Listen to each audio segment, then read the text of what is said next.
We're only 1,000 subscribers away from unlocking a secret reward. Be the reason it happens faster. My name is Sarah Mitchell, and I still remember the exact words my father said to me. That pathetic promotion isn't worth my time. He didn't even look up from his phone when he said it. My sister sat next to him, laughing. Nobody cares about your promotion, she added, rolling her eyes like I was a joke at the dinner table. I smiled and said nothing. I just nodded, picked up my plate, and walked to the kitchen to hide the tears building in my eyes. What they didn't know, what nobody in that house knew, was that 2 days later, my photo would be everywhere. Every news channel, every website, straight from the Pentagon. And when my father saw it, his face turned white. Completely white, like all the blood had drained out of him in a single second. This is the story of how my own family mocked me for years, how they never once asked what I actually did for a living, and how the truth finally came out in the most public way possible. Stay with me, because by the end of the story, you'll understand why silence can sometimes be the most powerful weapon a person can carry. Growing up, I was never the favorite child. My sister, Emily, was the star of the family. Cheerleader in high school, homecoming queen, married young to a man with a big house and a bigger paycheck. Everything she did was celebrated. Every dinner, every holiday, every family photo, it was always about Emily. Me? I was the quiet one. The one who joined the military right after high school instead of going straight to college like my parents wanted. My father called it a waste of potential. My mother cried for a week, convinced I was throwing my life away. But I didn't care what they thought. I needed something bigger than myself. Something that would push me to become someone I could actually respect. So I signed up, and for the next several years, I trained harder than I ever had in my life. I moved up in ranks slowly, quietly, without telling my family much of anything, because every time I tried to share something, they changed the subject back to Emily's new car or Emily's new promotion at her office job. I stopped sharing. I stopped expecting them to care. I built a life away from them, one built on discipline, sacrifice, and purpose.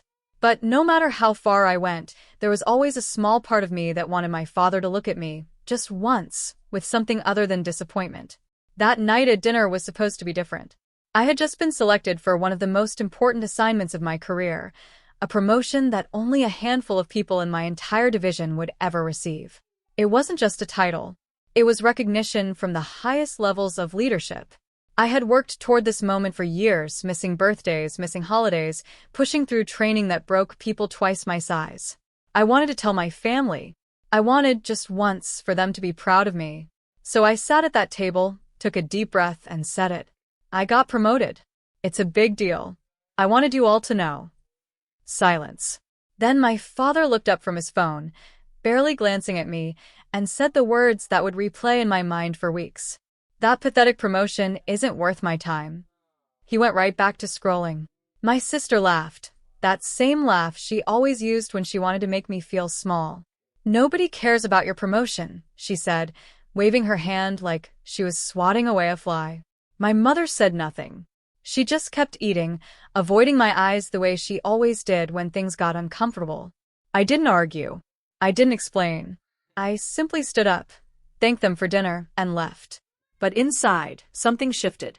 For years, I had accepted their dismissal as normal. That night, something in me finally said, enough. What my family didn't know was the true weight of what I had just been promoted into. My new role placed me directly under a highly classified operation connected to a major initiative coordinated through the Pentagon. Because of the sensitivity of the position, I had been told that within days, an official press release and photo would be published, introducing the newly selected team to the public as part of a national recognition event. I hadn't told my family the details because, frankly, I had stopped trusting them with anything that mattered to me. I figured they would find out eventually, the same distant way they found out about everything else in my life, through someone else or by accident. 2 days after that dinner, it happened. The press release went live. National news outlets picked up the story. My photo, in full uniform, standing next to senior officials, was published everywhere, websites, television, even trending on social media. The caption read my full name, my rank, and a short description of the historic achievement my team and I had accomplished. I hadn't warned anyone. I hadn't asked for attention. But suddenly, my quiet, ignored life exploded into public recognition, and there was nothing my family could do to unsee it. My phone started buzzing nonstop. Messages from old classmates, messages from neighbors. Even people I hadn't spoken to in years reached out, stunned and proud, asking if the woman in the photo was really me. Then my father called. I almost didn't answer. Part of me wanted to let it ring, to give him a small taste of the same silence he had given me for years. But curiosity got the better of me, and I picked up. His voice was different. Quiet. Careful. "Sarah, is that you in the news?" "Yes," I said simply. There was a long pause. I could hear him breathing, trying to find the right words. Finally, he said, "We need to talk. Family meeting. Tomorrow." I almost laughed. 2 days ago, my achievement wasn't worth his time. Now, suddenly, it required an emergency family meeting.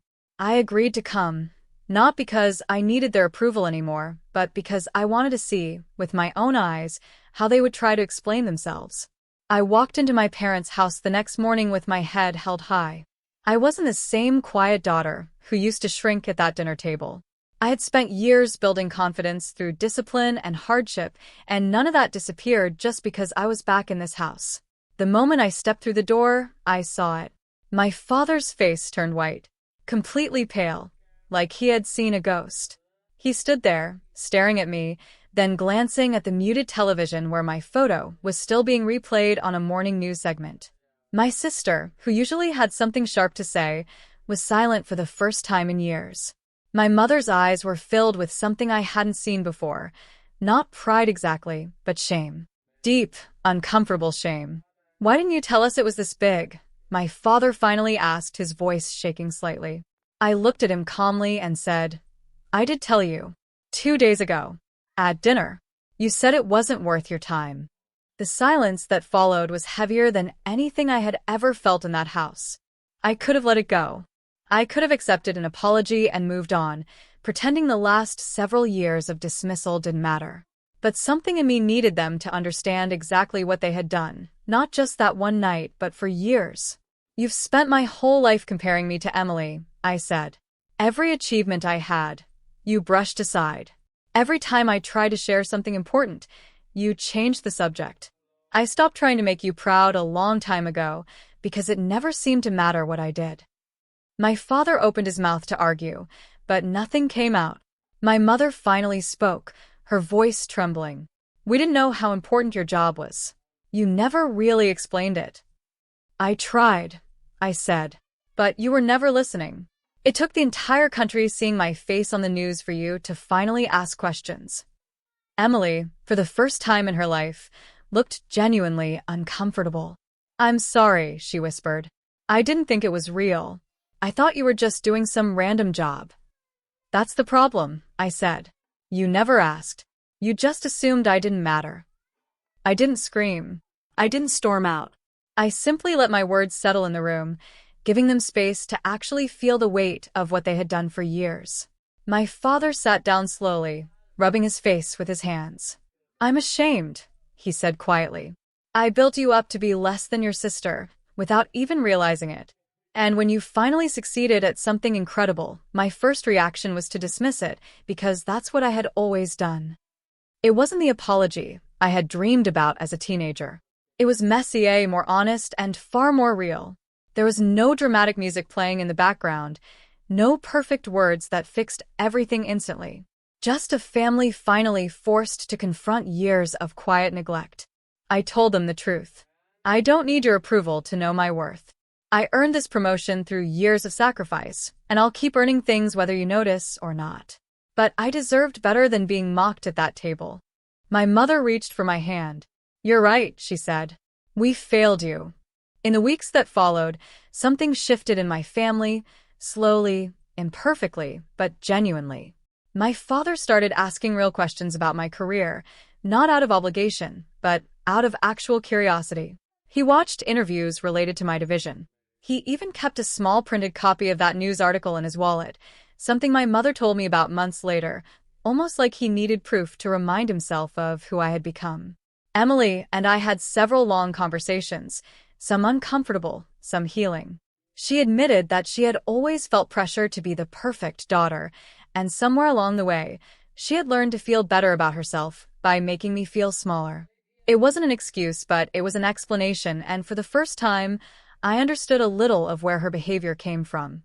I didn't erase the years of hurt overnight. Trust doesn't rebuild that fast.